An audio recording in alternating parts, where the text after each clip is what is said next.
Well, anyway, so I work in computational neuroscience here to study human emotions, and Terry and Zieping across the corridor are my advisors here, and Roger Bingham is the part-time editor of my first book that I'm writing.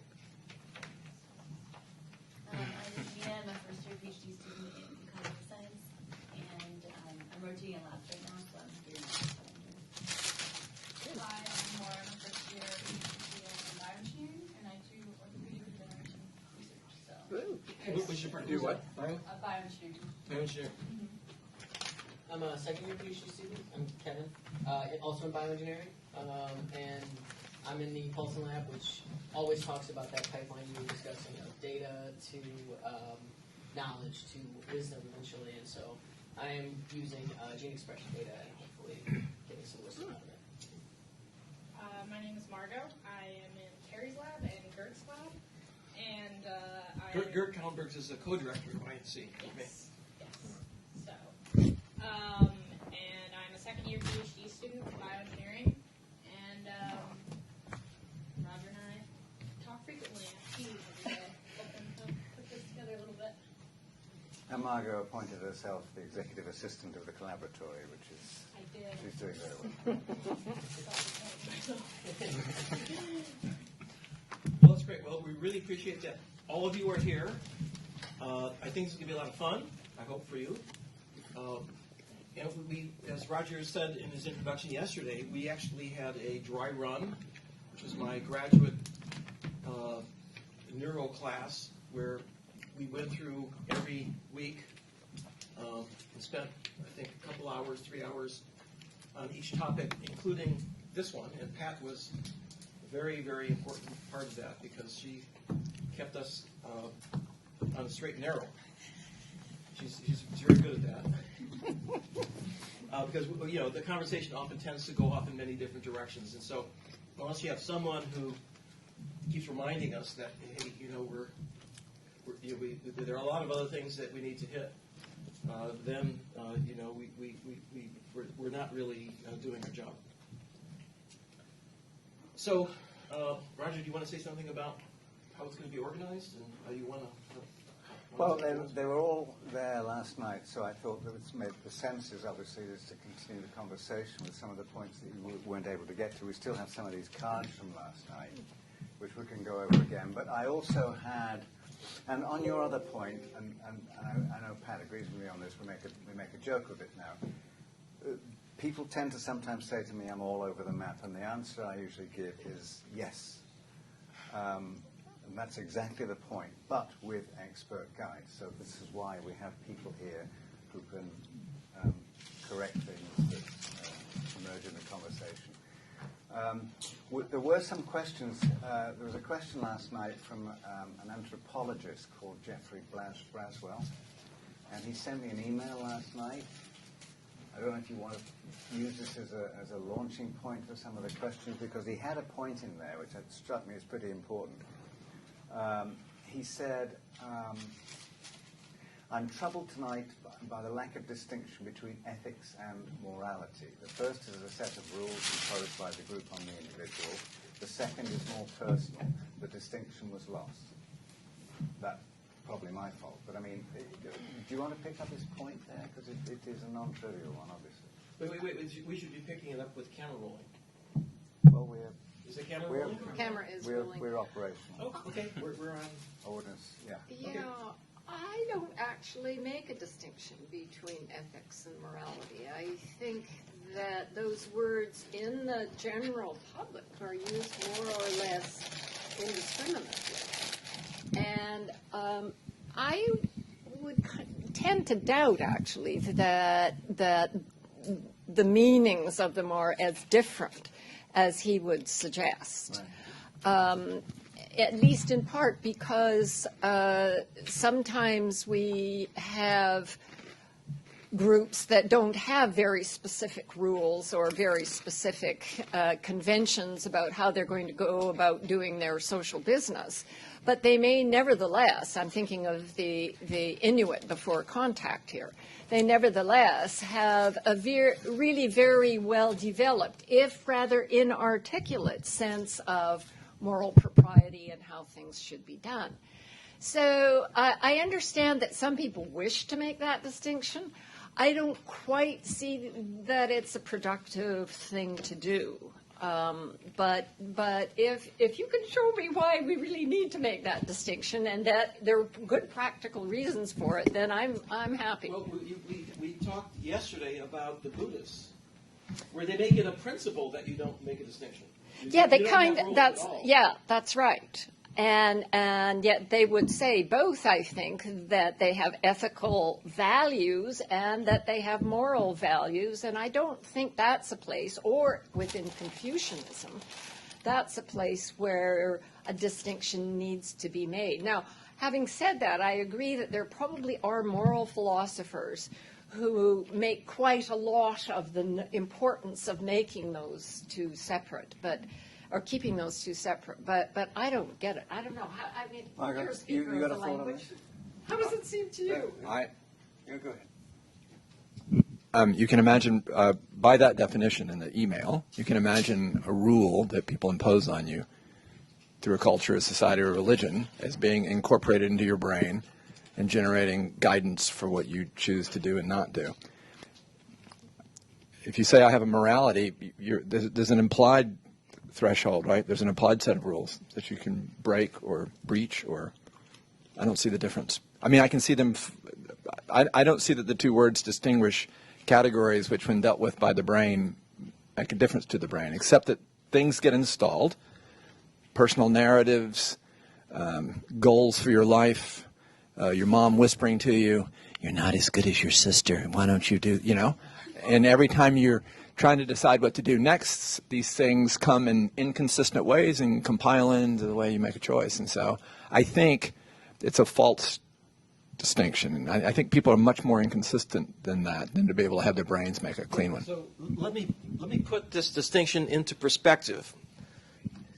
Back in the 1960s, when artificial intelligence, 56 actually, when the artificial intelligence was born, computers were very slow, and people in AI tried to program them using logic and rules to solve complex problems in intelligence, that, problem solving, and, without going into detail, it was for very small problems. It was possible to write down a few rules that are kind of guidelines that help you make progress, but for any difficult problem, like vision, it was a total failure.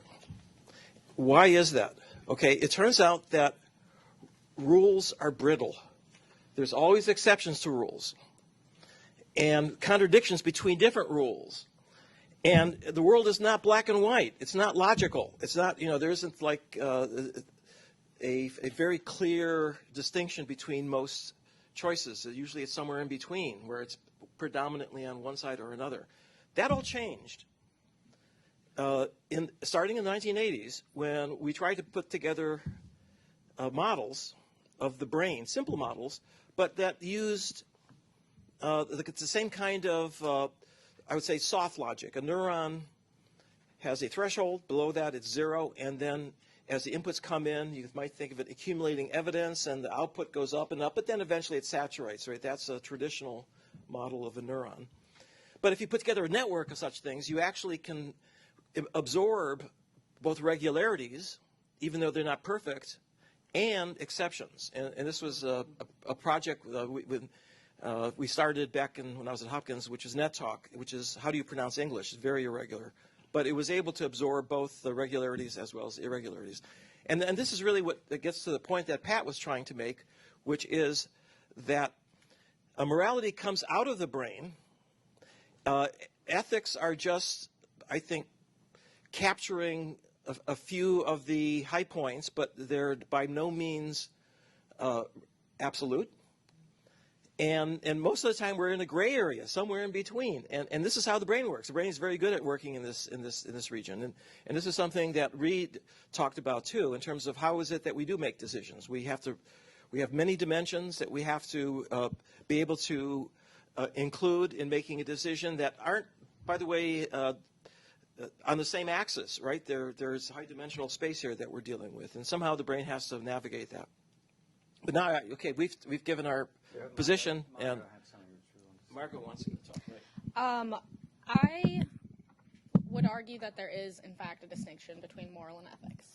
I don't think they're two completely separate entities. I think that there's an overlap for sure. But there is a distinction because, especially as defined in the email, if ethics is the rules defined by others and morals is perhaps the rules defined by yourself, I do agree that, over time, perhaps the rules defined by others would become embedded in your sense of self. So what you may determine as right from wrong could stem from any other thing, religion, law, and so on and so forth.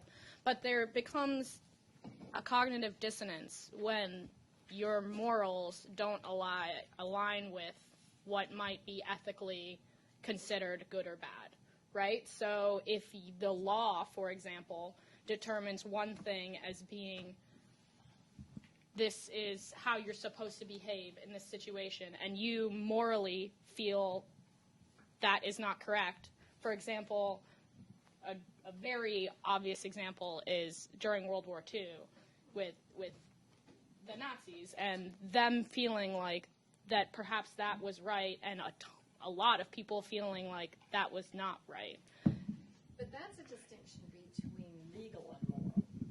And I think I agree, actually, that is a super important distinction, and it's one that Plato makes a lot of in the Republic, that there is this distinction between legal and moral.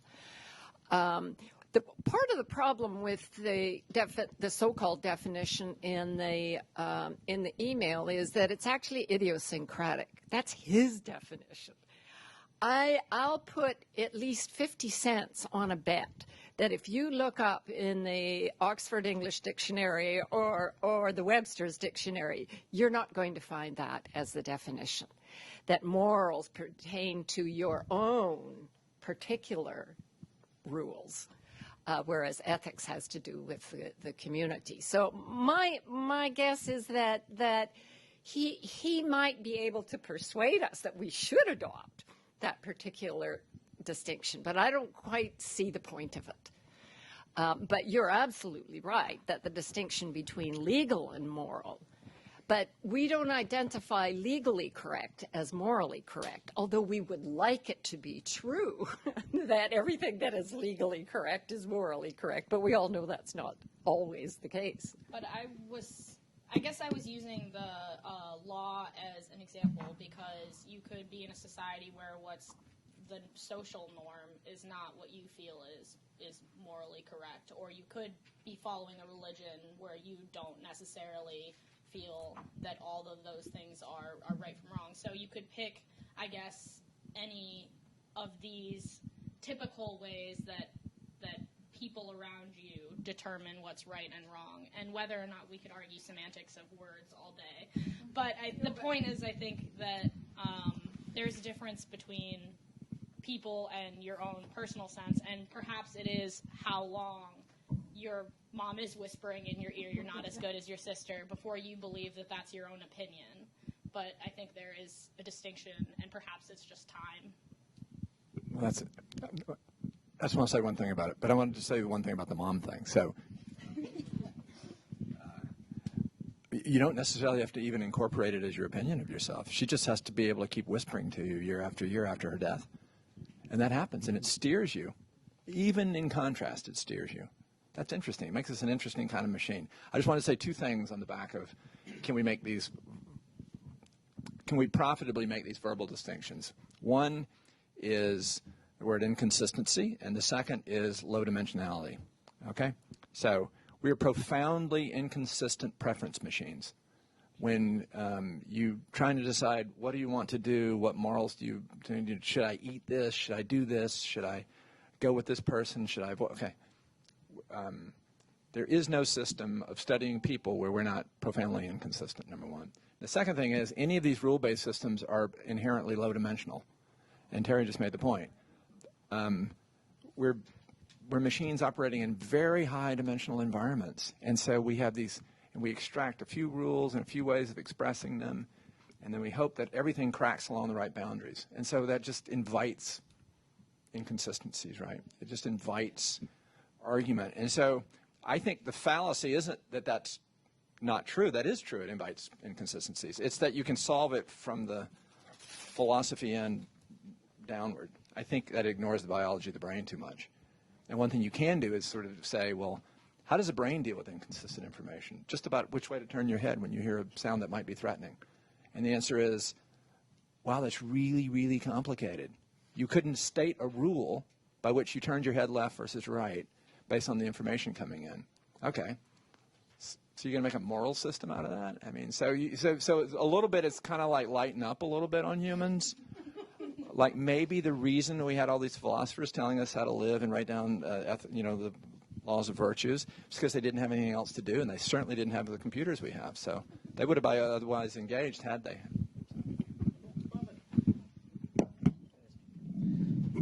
That's this half the table. That's that. Well, there's a third one up there as well. Lara, can we just stop for a second and tell me what how the audio is working and where it's going? Sure. Am I being actually working? Is this working? Yes, yours is being recorded. And those are all Everything's on. being switched and so on and so forth. Those are No, just these three. What are these? So what is these are for these? No, that came with the room. They're off. All right. So it's picking up the microphone. There's two down there. Just past Okay, so we that. have three microphones. Siddharth is now going to speak, and then after that, Yeah. we'll, So send that one down to the middle here, and then we'll hear from There we Eric. go. Yeah. and that will be right here. Section. Or if you want to talk, you can use it. Yeah. Right. Right, thank you. Okay, I think we have this cleared up now. I feel like we're clopping it down. So I agree with Margot. There's definitely some overlap, I think, between morality and ethics. At the same time, they seem to be different to me. And I would like to have an example here to show what I mean by this difference, and also about the discussion over law versus morality. So let's say it's year 1519, 500 years ago. We are in Europe. It has only been 2 years since Martin Luther's revolution against Catholicism, of whose picture we saw yesterday on the projector. And there is a Spanish ships which are coming to the North America. So it has been only 27 years since we discovered that there is something called the New World, and Native Americans are living here. Now, Spaniards are coming to North America in 1519. They are encountering the Native Americans here. Spaniards were following the Roman system of law from about 1500 years or so. And that system of law is fundamentally different from the Native American sense of law. So those two systems are in clash with each other, but at the same time, they're independent of the clash between these two systems of law. Spaniards have to make a decision based on how to deal with the Native Americans. So they want to expand on the continent. Ethically, they might be thinking that it is fine for us to deal with the Native Americans in a peaceful way or in a violent way.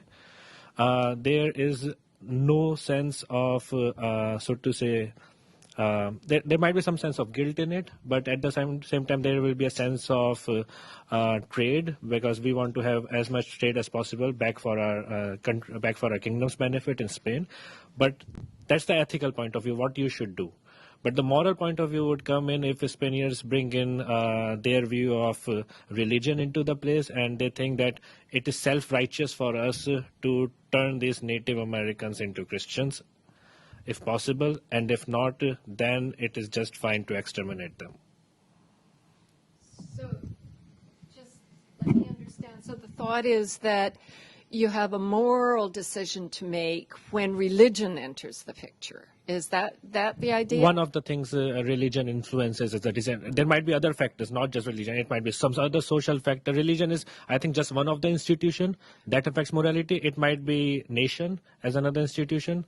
It might be some other institution, such as like in India, caste, that enters into picture. But religion might be one of the other institution, like a social institution that affects your morality. So this is kind of based on the difference between a legal system or a legal economic system on the one hand and a moral system on the other hand. Does that capture the difference that you're trying to draw here? Yeah, what I'm trying to say is because the legal systems were totally different between Native Americans and Europeans. Well, they weren't totally different, but they were somewhat different, yeah. So there is like no sense of like my system of law is better than yours, right? Well, I don't know. I mean, I wasn't there, and I rather imagine some of them did think that they were superior to these people who. Right. Yeah, but I mean, there's no sense of like there is no way to quantify that. Whereas in case of morality and ethics, you have a decision to make about how to deal with Native Americans. So the thing about how law is followed in Europe is irrelevant in the New World. I don't think I understand. What about just greed? I've sailed across. It's not called America yet. It's nothing. I mean, I don't know who these people are. They have something I want, and I'm willing to kill them to take it. Gold. They seem to be wearing a lot of jewelry that I like. Yeah. I can exploit them. They don't have immunity to my diseases. Wow, this is easy. I mean, what about just crass opportunity? Right. It feels more like that. It's hard to, history. It's hard to know, but. I mean, it was greed, definitely. What I'm trying to say is, even if it was greed, there might be two types of people who landed here. One type of people thought it is ethically all right or ethically wrong to exploit the Native Americans. The other might think it is morally all right or morally wrong based on the tenets of Christianity. I actually have a slightly different model of, if I were going to conjure what I thought they were like, I think they don't think about that very clearly at all. We've been on ships. We barely got over here without dying. We had 15 people drown, and we're completely out of food. Ethics gets, it goes on your to-do list. It gets really pushed down by that. And very brief. So there's something called rationalization. In other words, if you ask someone why you did it, you'd come up with a story. But, we know now that with the real unconscious processing that was going on, you were not privy to that. But you do come up with a decision. And my guess is that the people who landed, the Spaniards, they were under, it was after they made the decision that they're going to take the goodies, that they justified it with religion or with some other moral code that they had. It was an excuse for whatever the brain actually processed and came up with. Survival was part of it, not just greed, but survival. And by the way, the other thing is that there's probably a great diversity. It's not like everybody had the same conclusion or the same reasons, and that's always the case, right? That's why we have disagreements. That's why it's not clear cut. So it really, what it's pointing to is that we have a brain that is not designed in a way that is really black and white. We impose that, and it's the world is actually much more complicated, and that's what evolved. The brain evolved to survive in this complicated world and the complex social relationships that we have. And Pat was telling me once that she taught baby logic to freshmen. She's the philosophy course. And, they had a devil of a time figuring out how to prove, a logical sequence of modus ponens, which is, how you can come to a rigorous conclusion. But on the other hand, they're out there in the social world just, figuring out all the complexities of relationships and should they ask her out now or later, and how do you do that, and so forth. And this is like orders of magnitude more complex than logic. And there is one sort of background point that I often make in this context that I find really helpful, and maybe you will. In the 1960s, the psychologist Eleanor Rosch made a very interesting discovery about our everyday categories like friend and barn and river and vegetable and so forth. And the discovery was that they are not well defined. You can't give necessary and sufficient conditions for being a vegetable. It turns out that all of these categories, and moral is one of them, social is another one, honest is another one, they all have a radial structure, meaning that there are core examples we all agree upon. Everybody knows that a carrot is a vegetable. And then out on the boundary, there are cases that, by and large, we don't really know what to say. You know, coffee is a vegetable too.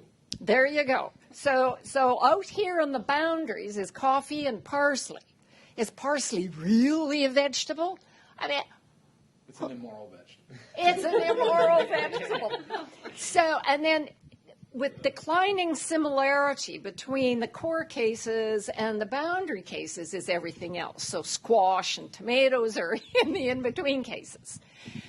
And when people try to give a sharp definition for a word like conscience or even consciousness, they've sort of let slip that we're going to identify these things first of all, in terms of the exemplary cases.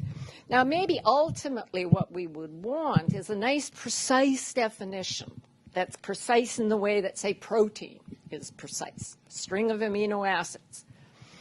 But the fact is that in science, you start with very poorly defined concepts, and you get more and more refinement of your meaning only as the data come in. And Francis Crick was fond of making a gene a good example of this, so that in the 1930s, for example, nobody had the slightest idea what a gene was. But that didn't mean that they had to hand the problem over to philosophers to get a precise definition. What they did was they kept working on the problem, coming at it from different angles. And only once, when we knew about the structure of DNA, did we get a slightly more refined definition of what a gene is. And that has continued since that initial discovery. So the idea that you have to have sharp, clean, good definitions before you can start a scientific project actually has the whole thing backwards. You can get your nice, precise definition sort of towards the end when all the heavy lifting is done. But at the beginning, you have no choice but to kind of stumble around as best you can. So I guess I would just like to add maybe like another perspective to the discussion and maybe begin where Pat left off. So I know that you did a lot of work on finding how the brain and the cortex work to empathize with fellow animals or beings of your liking. So I think that struck me as interesting, and your guys' conversation as well is kind of bringing me to think more of Thomas Hobbes and how we could simplify our complex world today into what it has evolved from. So what Hobbes says is that man in nature is brutish and that life is short and violent.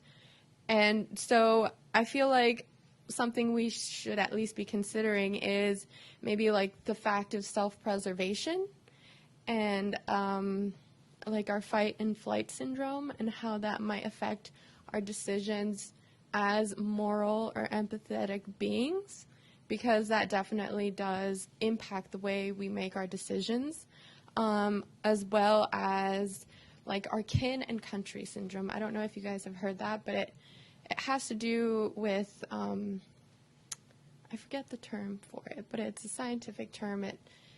When you have more preference toward your relatives or your... Yes.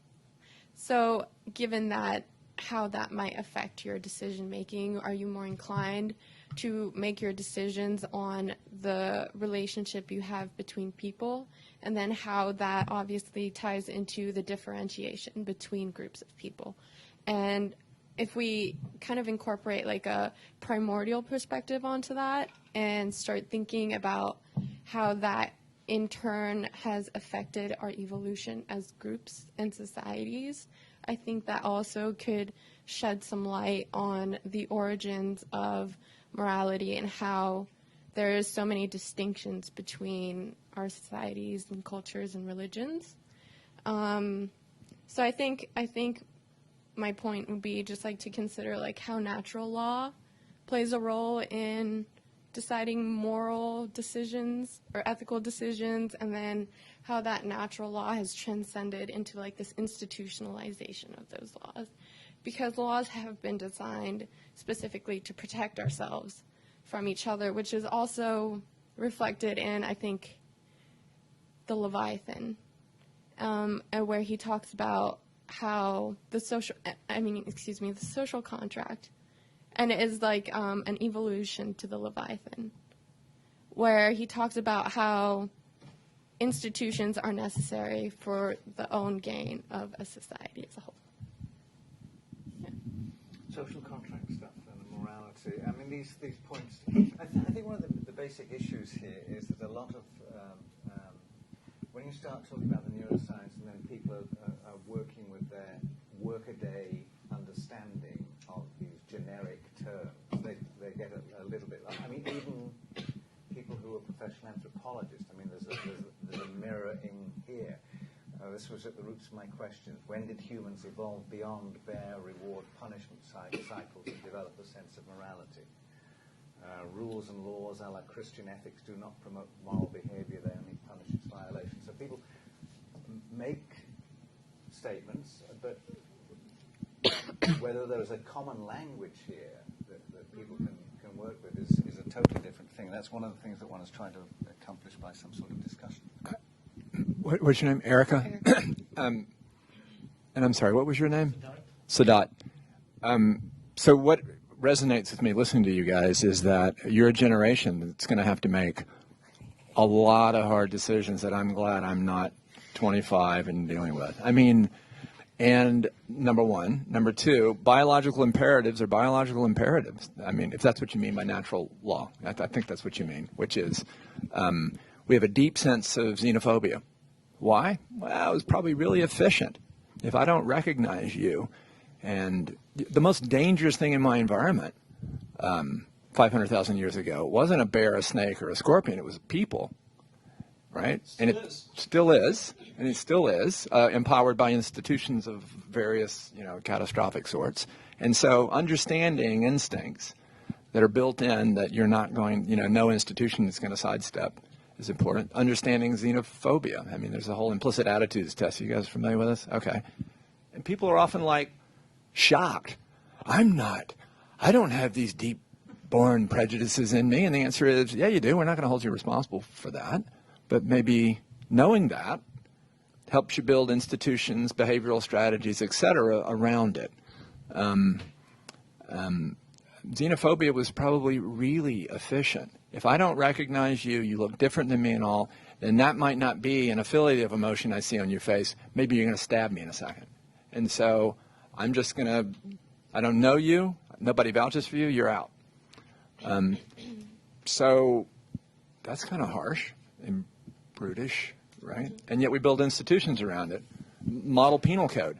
I was just thinking, when you were talking, I was thinking of mental states. So you guys know, circa 1960, there's something called a model penal code. Most countries that you would call developed nations have adopted it, and it means that for the elements of a crime that you commit, you can be differentially punished based on the mental state you were deemed to have been in. You did something purposefully, knowingly, recklessly, or negligently, and those mean different things. So if you mean to kill a family of 4 in a car, that's really, really bad, okay? If you saw the speed limit sign and said 50 miles an hour, and you knew that that meant going over 50 was dangerous, and you went 70, and you accidentally bumped a car and killed a family of 4, that's called reckless.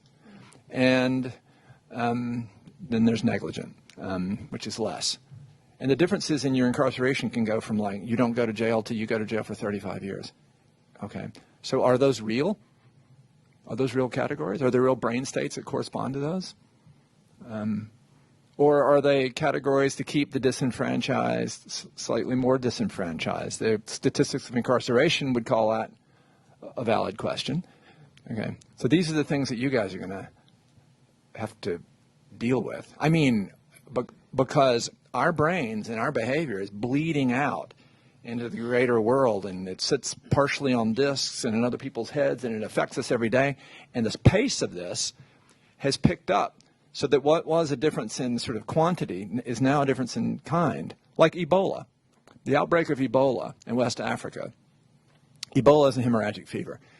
If you get the Ebola virus, I mean, you die. It's horrible. It's terrible. But there weren't trucks and roads and highways and planes and helicopters. So all of a sudden you change the kinetics, instead of a village dying or 10 people dying, now it spreads all over West Africa, and now they're putting signs up in any airport where planes are flying from West Africa. That's just a kinetics change. Okay. That kind of kinetics is changing the cognitive universe that you guys are sort of floating around in. And I think these issues are, if I could educate you, which I can't, I would just say, think about it. I don't think there are black and white answers to all these things. And I think it requires some thought and some knowledge because we're going to learn more and more about the brain. People will learn how to exploit it, and people will learn how to protect us from it. You're going to have to vote for these sorts of things. And so, As a follow-up, and then we'll go to switch. Are you going to continue with this line? Yeah, I was okay. Go ahead. Kind of on that Go point. ahead. Yeah, I think it's interesting when you were talking about kinship and seeing other people as different from ourselves. I think the fact that we are so interconnected now with social media and these things, and the fact that immigration in America is we have a lot of we have friends that look like any type or very diverse friend groups, for example.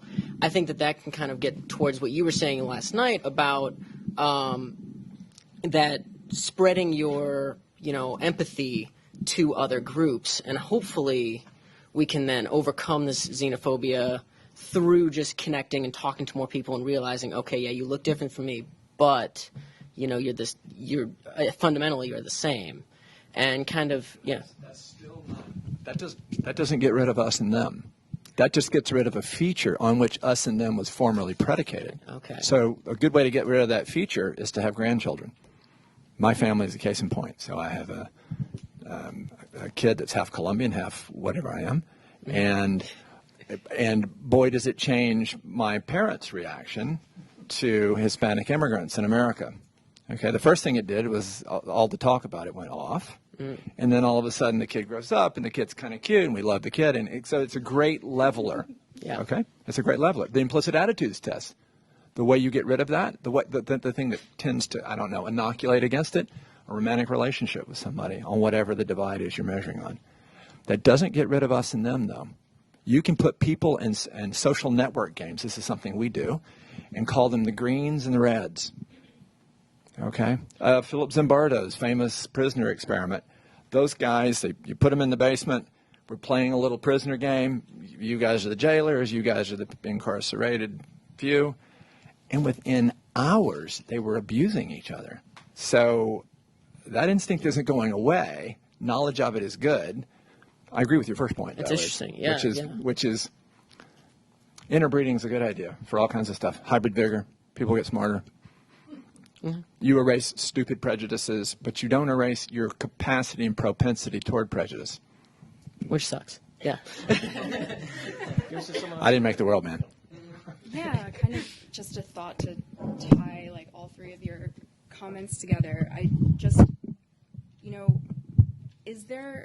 is xenophobia like objectively bad, and how are we able to determine that? Because I obviously agree that in our new globalized society, it's super important. But I feel like what Erica was saying was really interesting, that when we look at science to tell us about where we come from evolutionarily and, our moral propensities that have led to this kind of societally agreed upon ethical standards, when do we decide that we want to kind of go against our evolutionary tendencies towards xenophobia? When do we decide that this preference towards, what was it, kinship preference? When do we decide that that's bad? or that we want to go against it. I think it's just interesting idea that I'd like to hear. It's obviously a topic that's very, I mean, one of the reasons I was wearing seersucker was not just because I happen to like it. It was just to remind me, to remind you what an incredibly powerful topic conscience currently is, because as Atticus Finch wore this kind of stuff in a movie called To Kill a Mockingbird, when it was Gregory Peck playing it. There's been a revival by Aaron Sorkin, who wrote all these recent things, of To Kill a Mockingbird, which is the book by Harper Lee. And it's become the highest single-week grossing American play in Broadway history. The book itself, Harper Lee's book To Kill a Mockingbird, which you remember there's a trial that's, and there's a lot of conscience issues in there, is now the most popular American novel. Really? I just mentioned those in passing. And there is, of course, this, which we didn't manage to get an image of yesterday. A very recent piece in the New Yorker, Silicon Valley's Crisis of Conscience. And this is about all the people from Silicon Valley going to Esalen to meditate and do Make themselves feel better. Or else, but I mean, there clearly is an issue here in terms of the people who work in Silicon Valley. And if you talk to many people, or you've worked there in the winter months or summer months and so on, and come back, you will run into people who are not very happy about what they're doing up there. Yep. Even right from the time of the orientation, there was one guy in the orientation who, in front of like 1,000 people who were orienting that day, asked, I am embarrassed to be a part of Facebook now. What should I do? And then the recruiter was, of course, suddenly flabbergasted. Like, no, of course, it was a completely unexpected question. And then she started iterating what good things Facebook does. And even when I was in Facebook for earlier this year in the summer, and same as last year, there are people there who think about morally about what Facebook has been doing, is doing. There was all this thing at the time about giving the fine to the American government, $60 million and everything because of their unethical practices. But I think they, as Terry said, they just make fictions around them and try to justify their actions by saying, oh yeah, Facebook does all of that, but we are fixing them, and see all the other good things that Facebook does. So they take a decision of working there and then justify it using other fictions. That has been my impression. Right, and playing with the AI, this whole computation industry and so on, it's become a major point. We did a meeting on the ethics of emerging technologies, all the issues that are going to come up with driverless cars. What's the algorithm for telling a car what to do? The origins of moral intuition. What are our intuitions? And you can see how this all connects with words like ethics and conscience. And it's very hard to separate. I think it is hard to separate them. Yeah. And this is a great start. The other thing is, I just kind of wanted to go back to the points on this side of the table. Xenophobia is a common thing, but it's by no means clear that humans who lived 300,000 years ago were in fact at one another's throats very often. They were probably reasonably spread out. They didn't really have much to gain by fighting each other. They did like to interconnect, and I know this on the basis of what we know about the Inuit, who, of course, were hunter-gatherers even in my lifetime. They did like to interconnect in order to exchange women. I don't mean that in a nasty way. It's just that they understood very well that you needed not to have inbreeding. But there... For the Inuit, for example, there's a great deal of evidence showing that they did not fight each other. Partly, of course, there was no reason to. I mean, what would be the point? You know, they don't have things like gold and new cars that you might want to steal. The other thing is that the conditions didn't permit it. They were out on the tundra. So if somebody was, trying to sneak up on you all in the tundra, that's very difficult, especially because the other guy's dogs are going to alert you. So they really did not engage in anything like warfare. They did have third-party punishment, where if somebody murdered somebody else, that was frowned upon and it was discouraged. And if he did it again, then he was killed. But they had really interesting sort of relationships with other groups in the Arctic.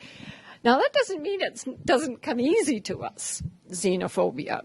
But probably it wasn't there in early hunter-gatherer societies. It probably became the thing to do after the advent of agriculture, where you got large cities where there was ranking of noblemen and kings and then the peons down at the bottom, and where they were recruited in order to fight the other guys to get their goods and so forth. So it comes very easy to us to engage in that sort of stuff. But I'm not convinced on the basis of anthropological data, and you've been at many of the same meetings I have on this, I'm not convinced that there was all that much warfare amongst early hunter-gatherers and amongst hominins before Homo sapiens, like Homo erectus and Neanderthalis. There's almost no evidence that they engaged in that sort of behavior. So yeah. What were you going to say? Yeah. Well, actually, you're right. There is evidence, but absence of evidence isn't the same as evidence of absence. Okay. We know that chimps do, actually. A little bit. Okay. No, you're right. It's not a lot. But let me give you an example where there's a lot. You brought up religion. Religious conflict have led to some of the bloodiest battles and horrendous shifts that have occurred during the Crusades, and the Muslims killing each other because there's two different types of Muslims, the Shia and the Sunnis. And what's interesting though is that if you look at the worst conflicts, it's between two groups with really the same religion that they believe in slightly different things, right? And so what is that telling us about the importance of these moral rules that we're getting from religion and from the law? Is that it was probably important, necessary once you get to a sufficient degree of complexity of society, is to make sure that you damp out the excesses, but that doesn't mean that that's the best thing to do, or what it leads to may be worse than what came before it. Let me just take a little cut there so that the other two people who arrived can sit down, and Mohammed, you can probably respond to Terry and talk about religion. So this is Mohammed Samaba. Hello, everybody. My name is Mohammed. Can you get to the table? So Yeah, sure. Can we all, do you want to pick up the... Well, I just want to mention a quick statement regarding